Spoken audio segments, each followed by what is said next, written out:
اعوذ باللہ من الشیطان الرجیم بسم اللہ الرحمن الرحیم رب اشرح لی صدری ویسر لی امری واحلل عقدۃ من لسانی یفقہوا قولی۔ ہم دیکھ رہے تھے صحیح بخاری، اس میں کتاب العلم۔ حضرت زید بن خالد رضی اللہ تعالیٰ عنہ سے روایت ہے کہ ایک شخص نے نبی صلی اللہ علیہ وآلہ وسلم سے گری ہوئی چیز کے متعلق دریافت کیا۔ آپ نے فرمایا اس کے بندھن یا برتن اور تھیلی کی پہچان رکھ اور 1 سال تک لوگوں سے پوچھتا رہے، پھر اس سے فائدہ اٹھا۔ اس دوران میں اگر اس کا مالک آ جائے تو اس کے حوالے کر دے۔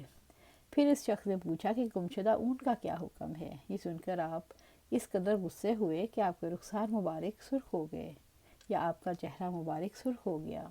راوی کو شک ہے اور فرمایا تجھے اونٹ سے کیا غرض؟ اس کی مشک اور اس کا موضع اس کے ساتھ ہے۔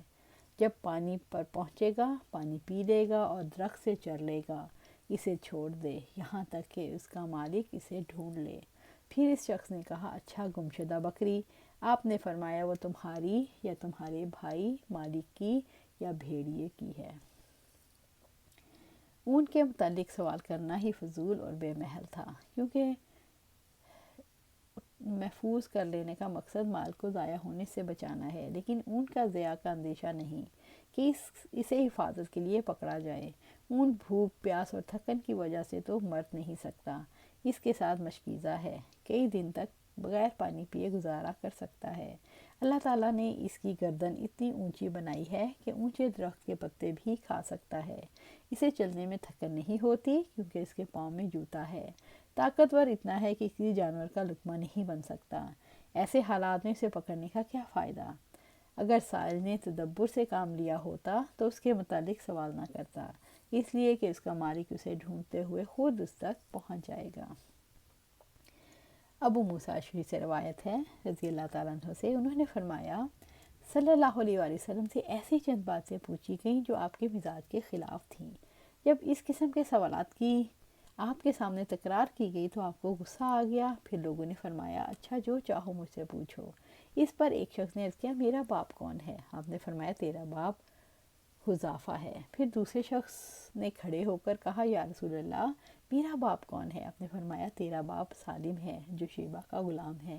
پھر جب حضرت عمر رضی اللہ تعالیٰ نے آپ کے چہرہ مبارک پر آثار غضب دیکھے تو کہنے لگے یا رسول اللہ ہم اللہ عز و جل کی بارگاہ میں توبہ کرتے ہیں۔ اس سے معلوم ہوا کہ کثرت سوال اور لا یعنی تکلفات ایک مکروہ عمل ہے۔ نیز کسی صاحب علم سے لغو اور بیہودہ سوالات کرنا سراسر نادانی اور جہالت ہے، کیونکہ اس قسم کے سوالات کا انسان کی عملی زندگی سے کوئی تعلق نہیں۔ محدث یا امام کے سامنے دوزانوں بیٹھنے کا بیان۔ حضرت انس رضی اللہ تعالیٰ عنہ سے روایت ہے کہ آپ صلی اللہ علیہ وسلم تشریف لائے تو حضرت عبداللہ بن حذیفہ نے رضی اللہ تعالیٰ عنہ نے کھڑے ہو کر سوال کیا میرے والد کون ہیں؟ آپ نے فرمایا تمہارے والد حذیفہ ہیں۔ پھر آپ نے بار بار فرمایا مجھ سے دریافت کرو۔ عمر رضی اللہ تعالیٰ دوزانوں بیٹھ گئے اور کہنے لگے ہم اللہ کے رب ہونے، اسلام کے دین ہونے اور محمد صلی اللہ علیہ وسلم کے نبی ہونے پر خوش ہیں۔ تو رسول اللہ صلی اللہ علیہ وسلم خاموش ہو گئے۔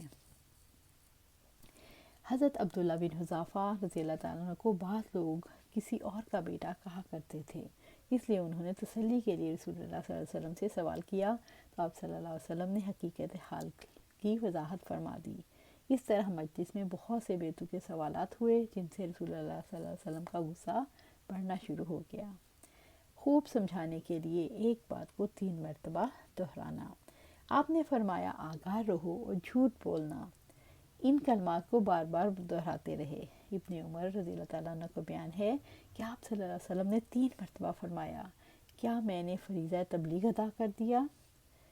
انس رضی اللہ تعالیٰ عنہ سے روایت ہے کہ آپ صلی اللہ علیہ وسلم نے بیان کرتے ہوئے فرمایا آپ جب سلام کرتے تو 3 بار سلام کرتے، جب کوئی بات فرماتے تو اسے 3 مرتبہ دہراتے تاکہ اسے سمجھ لیا جائے۔ رسول اللہ صلی اللہ علیہ وسلم کا خاص اوقات میں 3 دفعہ سلام کرنے کا معمول تھا۔ مثلا کسی کے گھر آنے کی اجازت طلب کرتے تو ایسا ہوتا، ایک مرتبہ اجازت کے لیے، دوسرا جب ان کے پاس جاتے اور تیسرا جب ان سے رخصت ہوتے۔ عام حالات میں 3 مرتبہ سلام کرنا آپ کے معمولات سے ثابت نہیں۔ انس رضی اللہ تعالیٰ عنہ سے روایت ہے کہ آپ صلی اللہ علیہ وسلم جب کوئی اہم بات فرماتے تو اسے 3 بار دہراتے تاکہ اسے اچھی طرح سمجھ لیا جائے، اور جب کسی قوم کے پاس تشریف لاتے تو انہیں 3 مرتبہ سلام کہتے۔ عبداللہ بن عمر رضی اللہ تعالیٰ عنہ سے روایت ہے کہ آپ صلی اللہ علیہ وسلم ہم سے ایک سفر میں پیچھے رہ گئے، پھر آپ ہمیں آ ملے جبکہ عصر کا وقت ہو چکا تھا اور ہم وضو کر رہے تھے، چنانچہ ہم اپنے پیروں پر پانی کا ہاتھ پھیرنے لگے تو آپ نے بآواز بلند 3 مرتبہ فرمایا، ایڑیوں کے لیے آگ سے خرابی ہے۔